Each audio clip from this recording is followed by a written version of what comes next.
A long time ago, in a galaxy far away, there existed a place full of fire, deserts, jungles, venomous animals, giant birds, and the evil kangaroo. Oops, I forgot, that's just Australia. But why would anyone want to live on this giant death trap island? Well, the Aboriginals did, and they came to the island 65,000 years ago, making them one of the oldest people groups outside of Africa. Fast forward all the way to 1770, and the British found Australia and said, wow, this place is awful. It was so bad that they decided to send their prisoners there. They couldn't keep sending them to the American colonies anymore.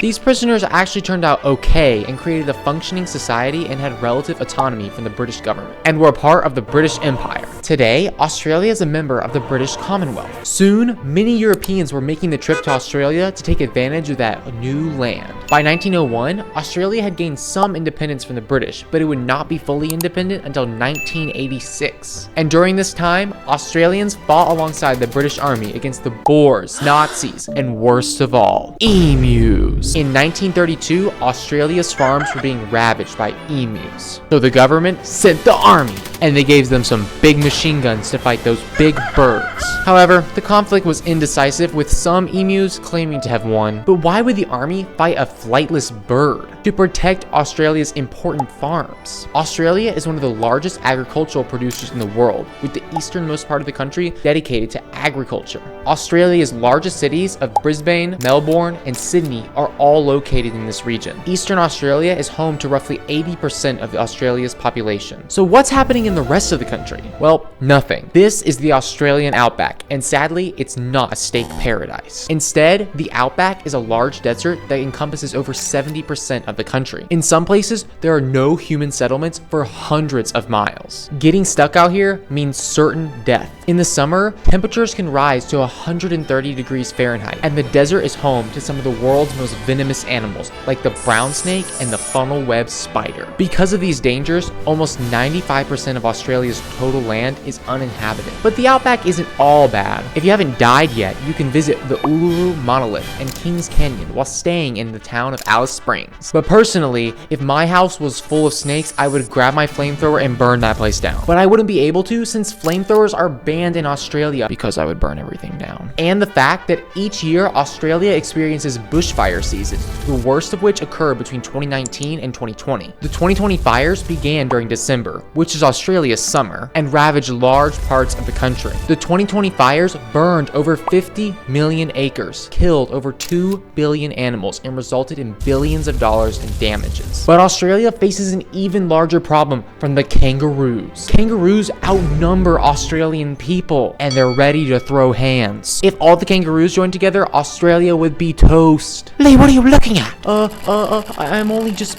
buying the rights to Australian water online. That's right. Unlike the US, where most waterways are publicly owned, rivers in Australia can become private assets. Instead of a stock market, they have a water market. This water capitalism sounds great until you think about it for more than 5 seconds. This policy makes water a commodity. Water owners hoard water until prices rise, causing massive shortages. Some farmers even go as far as to intentionally flood their lands to collect more water. These bad water practices have led the average Australian person to spend over $600 a year on bottled water, with the average bottle of water costing $6 in Australia. But even with all this, Australia is still not a bad place to live. In fact, it has one of the largest and most developed economies in the world. It supplies vast amounts of natural resources to superpowers like the US and China, and serves as a financial and industrial hub. It has massive cities like Sydney and Melbourne, but its capital, Canberra, is kind of irrelevant. Over time, the Australian Aboriginals have faced harsh treatment from the government, and their numbers have dwindled. Now, the Australian population is mostly English-speaking, with their own unique accent and questionable food. The moral of the story is that while Australia is dry, on fire, and overrun by the kangaroos, it's actually not a bad place to live unless you don't want to spend $10 on a bottle of water. If you have your own thoughts about Australia or who would win the eventual kangaroo versus human war, don't forget to comment them down below. If you made it all the way to the end of this video, don't forget to hit that like button and subscribe for the next video on Austria!